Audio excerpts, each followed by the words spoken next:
Did you know that 75% of people suffer from anxiety when it comes to public speaking? It's true. In fact, many would rather face a bear than give a speech. This fear is so common that studies show it ranks higher than the fear of death. But what if I told you that the key to captivating your audience lies not just in what you say, but how you say it?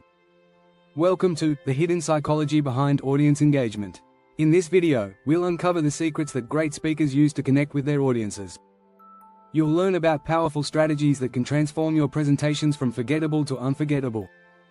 Ever wondered why some speakers can hold your attention for an hour while others lose you in 5 minutes? The difference is often rooted in psychology. From using simple visual cues to understanding how emotions work, we'll explore techniques that tap into the human brain's natural tendencies. So, whether you're a seasoned pro or just starting out, prepare to unlock new insights that will make your speaking skills soar. Stick around, and let's dive into the mind of your audience. Chapter 1: The Power of Priming. Setting the stage for connection. Before you say a single word, you're already influencing your audience. This is the art of priming, which is about preparing your listeners on a subconscious level. In psychology, priming refers to how exposure to one stimulus affects a person's response to a later stimulus. As a speaker, you can use this to your advantage. One great way to prime your audience is through body language. Studies have shown that people can form an impression in as little as 7 seconds. That means before you even open your mouth, how you walk, stand, and smile can set the tone for your entire talk. Make sure you appear open, confident, and ready to connect. A simple but powerful strategy is to make direct eye contact. When you do this, the audience feels like you're talking to them personally. It's subtle, but the impact is real. Eye contact can increase trust and rapport by as much as 30%. Another priming tool is tone. Your voice carries emotion, and research shows that audiences can detect changes in tone in less than 50 milliseconds. Start with a warm, inviting tone to immediately establish comfort. Avoid a flat or monotone voice, as this can make listeners check out mentally before you've even begun. Also, think about the first words you say. The brain loves structure and familiarity. So, start with something your audience already knows. This primes their minds to engage with what comes next. For example, you could say, "We've all been there." This familiar phrase tells the brain, "This is something I can relate to." Your appearance plays a role, too. While this isn't about vanity, your clothing choices can influence perception. Studies show that dressing slightly above your audience's average attire can make you appear more authoritative and credible. But don't go overboard, relatability is key. Priming isn't just about you, though. You can also prime the environment. If you have control over your setting, use soft lighting and a comfortable room layout. A study from Cornell University found that softer lighting increases audience engagement by 20%. The key takeaway: before you even start speaking, you're setting the stage for how your audience will feel, think, and respond. Nail this, and you're halfway to success. Chapter 2: Cognitive Triggers. Crafting emotional and intellectual hooks. To keep people glued to your words, you need to tap into cognitive triggers. These are psychological tactics that engage both the emotional and logical sides of your listeners' brains. The more you engage these areas, the deeper their attention. One powerful cognitive trigger is curiosity. Humans have a natural desire to close information gaps. This concept, known as the curiosity gap, explains why cliffhangers are so effective. You can apply this to your speech by posing a question or making a bold statement early on. For example, you might say, "There's one mistake every speaker makes that destroys audience connection. I'll reveal it in just a minute." Instantly, your audience wants to know more. Another cognitive trigger is the power of contrast. The brain loves to compare things. Use this by highlighting contrasts in your speech. It could be between two ideas, two approaches, or even two emotions.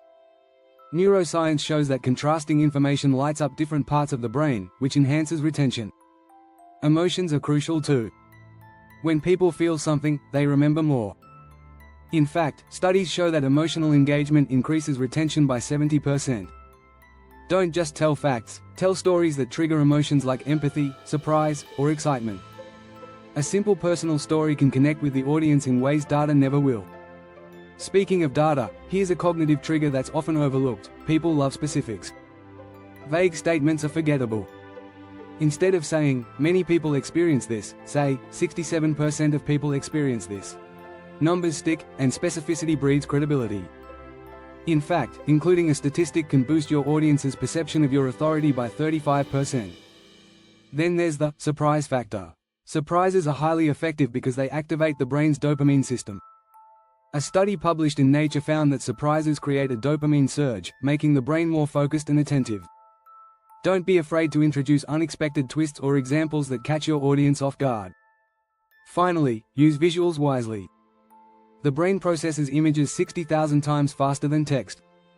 A single strong visual can trigger understanding and emotion in seconds, keeping your audience hooked. But be cautious, too many visuals can create cognitive overload. Stick to the rule of one impactful image per main point. If you're finding these insights helpful, don't forget to hit that subscribe button for more tips on mastering the art of public speaking. Chapter 3, The Mirror Neuron Effect, Why Authenticity Creates Unshakable Bonds. There's a fascinating bit of science behind why we feel connected to authentic speakers. It's called the mirror neuron effect.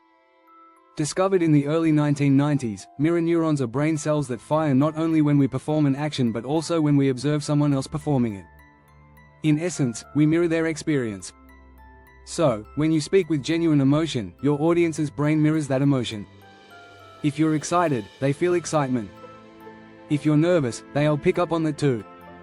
Authenticity, then, isn't just a buzzword, it's a biological trigger for connection.